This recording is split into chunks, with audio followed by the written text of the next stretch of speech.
Stop scrolling right now, because what the Social Security Administration just did could directly change when you get paid, how much you receive, and what rules apply to your benefits starting this July. They have quietly grouped seniors by birth year, and if you were born in the 1940s, 1950s, or 1960s, you are in one of these groups, and the rules that apply to your group are not the same. Most people have no idea this is happening. They assume Social Security works the same for everyone, but it does not. Your birth decade matters more than ever right now, and by the end of this video, you are going to understand exactly where you stand, what changed, and what you need to do before it is too late. Let us start with why the SSA is doing this in the first place, because understanding the reason will help you understand the urgency. The Social Security Administration has been operating under a system of staggered rules tied to birth years for decades. But in 2026, several of those rules are hitting significant milestones all at once. The full retirement age is shifting, payment thresholds are being adjusted, tax rules are changing, and benefit calculation formulas are being updated. When all of these changes land at the same time, seniors born in different decades experience completely different outcomes. That is why breaking this down by birth decade is so important right now. Let us talk about the group born in the 1940s first. If you were born between 1940 and 1949, you have already reached your full retirement age years ago. Your full retirement age was 65, and you have been collecting Social Security for some time now. But here is what is new for you starting this July. The 2026 Cost of Living Adjustment, known as COLA, has been set at 2.8%. According to the Social Security Administration, this 2.8% increase translates to an additional $56 for the average retiree, bringing the average monthly check to $2,071, up from $2,015 in 2025. For married couples, that number is even more meaningful. Married couples will see an average increase of $88, raising their monthly benefit to $3,208 from $3,120 in 2025. Now here is what trips people up. That COLA increase does not come without a catch. The SSA automatically deducts the Medicare Part B premium cost from the Social Security benefits of most recipients. And Part B premiums went up too. That effectively reduces the increase to the average Social Security check from $56 down to $38.10, after subtracting the Part B increase of $17.90, meaning premiums rose to $202.90 from $185 in 2025. In that scenario, the Part B increase will consume almost 32% of the monthly raise. So for those born in the 1940s, your check did go up, but not by as much as the headline number suggests. Make sure you open your benefit statement and verify the actual number hitting your bank account in July. There is also some good news for seniors in their 70s and 80s that most people have not heard about yet. A new $6,000 bonus tax deduction for people ages 65 and older will help reduce or fully offset the federal income taxes beneficiaries pay on their Social Security income in 2026. The provision, which was passed under the One Big Beautiful Bill and expires in 2028, applies to people who are at least 65 at the end of 2025, with a modified adjusted gross income up to $75,000 for individual filers and $150,000 for couples filing jointly. That is real money back in your pocket. And if you are 65 or older and have not spoken to a tax professional about this yet, you need to do that today. Now let us move to the group born in the 1950s, because this is where things get really important and really specific. If you were born between 1950 and 1959, you are in a uniquely critical position right now. Some of you have already started collecting benefits. Some of you are still deciding, and the rules that govern your decision are more complicated than they have ever been. For those born in 1957 or 1958, your full retirement age is already set.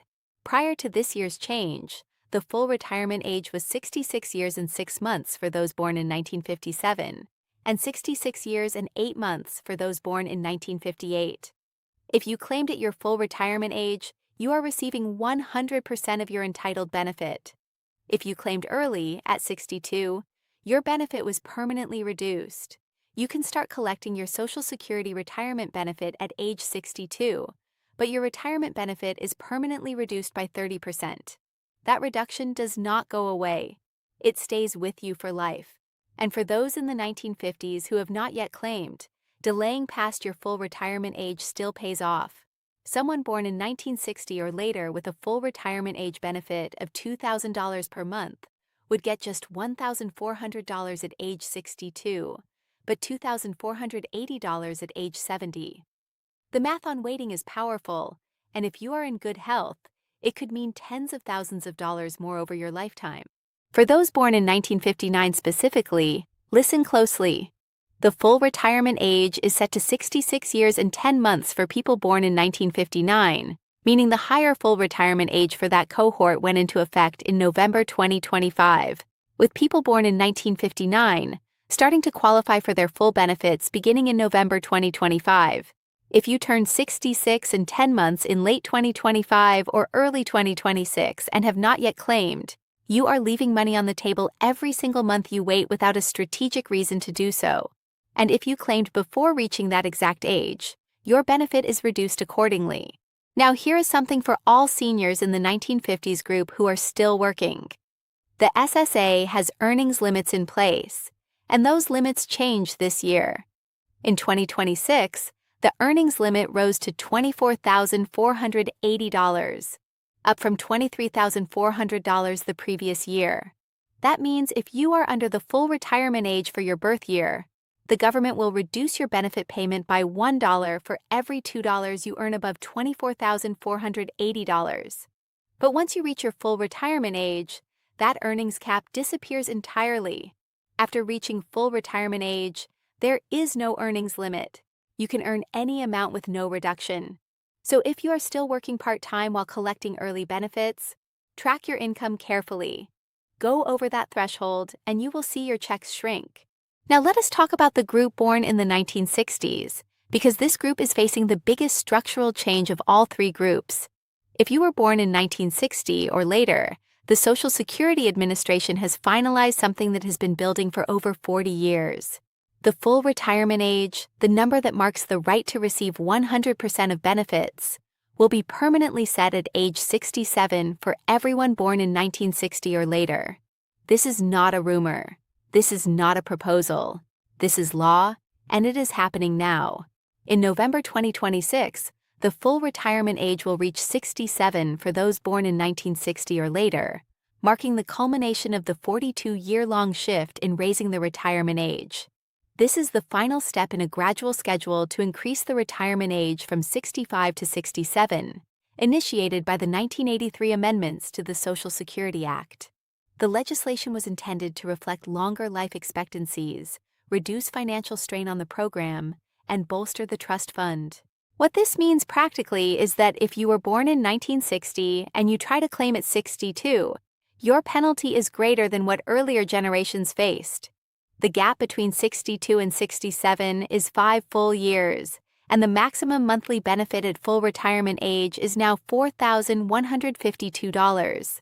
If you retire at age 62, it is $2,969 and $5,181 if you retire at age 70. Think about what that means. Claiming at 62 instead of 70 could cost you over $2,200 per month for the rest of your life. That is not a small difference. That is the difference between financial security and financial struggle. For those born in the 1960s who are not yet at retirement age, this July is a critical time to make your plan. Do not assume that because retirement feels far away, the decisions you make right now do not matter. Every year you work and contribute to Social Security can raise your benefit amount. Every year you delay claiming past your full retirement age adds delayed retirement credits. Delayed retirement credits stop accumulating after age 70, so 70 is your ceiling, but the climb from 67 to 70 is worth every month. You can manage it if your health and finances allow. Now let us talk about something that affects all three of these groups, and that is the payment schedule. Because the SSA did restructure how payments go out and group beneficiaries in a way that directly ties to your birth date. This is the birth date grouping that many people are confused about right now. According to the SSA's official calendar for 2026, beneficiaries are divided into 3 groups. Those with a birth date between the 1st and the 10th are paid on the 2nd Wednesday of each month. Those born between the 11th and the 20th are paid on the 3rd Wednesday. And those born between the 21st and the 31st are paid on the 4th Wednesday. This payment grouping system is not new in concept, but the specific July 2026 dates are what you need to know right now. If your birthday falls between the 1st and the 10th, your July payment lands on Wednesday, July 8th. If your birthday is between the 11th and the 20th, your July check arrives on Wednesday, July 15th. And if your birthday falls between the 21st and the 31st, your July payment comes on Wednesday, July 22nd. There are exceptions, however. If you began receiving benefits before May 1997, your Social Security payment typically arrives on the 3rd day of each month, regardless of your birth date. This matters because if you are budgeting for rent, mortgage, medications, or groceries, knowing the exact day your payment hits your account can prevent you from overdrafting or missing a bill. Set a reminder in your phone right now. Write it on your calendar. Do not just assume the money will be there, know exactly when it is coming. There is one more thing that affects all 3 birth decade groups, and that is the long-term health of the Social Security Trust Fund. According to recent projections, the main Social Security Fund, the Old Age and Survivors Insurance Trust Fund, could be depleted as early as 2033, and Congress and the federal government are not making the necessary changes, which are at the very least urgent. This does not mean Social Security is going away. It means that without legislative action, benefits could be reduced across the board in about 7 years. For those born in the 1940s, this may not affect you significantly. For those born in the 1950s, it is a real concern. For those born in the 1960s, it is a major factor in your retirement planning that you cannot ignore. So what do you do with all of this right now? First, log into your account at SSA.gov. Create a My Social Security account if you do not already have one. It allows you to verify your payment history, change your address, and check your benefit verification letter instantly without waiting on hold. Second, if you are not yet claiming and you are in your 60s, talk to a Social Security specialist or financial planner specifically about your optimal claiming age based on your health, other income, and marital status. Third, if you are already receiving benefits, verify that your July payment reflects the 2.8% COLA increase and that your Medicare Part B deduction is correctly calculated. The Social Security Administration has grouped seniors by birth year for a reason. The rules truly are different depending on when you were born. Being in the dark about which group you are in and what rules apply to you is one of the most expensive mistakes a retiree can make. You have worked your whole life for these benefits. You deserve to receive every dollar you are owed on the right day under the right rules. If this video helped you understand your situation better, do not keep it to yourself. Share it with a parent, a sibling, a neighbor, or a friend who is approaching retirement or already collecting benefits. This is exactly the kind of information that gets overlooked, buried in government jargon, and passed over by most news outlets. But it matters enormously to real people with real bills and real lives. And if you want to stay on top of every Social Security update, every rule change, and every dollar you are entitled to, make sure you subscribe to my channel. Hit that subscribe button right now and turn on notifications so you never miss a video. I post regular updates on Social Security, Medicare, retirement benefits, and everything that affects seniors and pre-retirees in plain, clear English. No confusing government language, no fine print traps. Just the information you need to protect your money and your future. Subscribe to my channel today and let us make sure you are always one step ahead. Plus,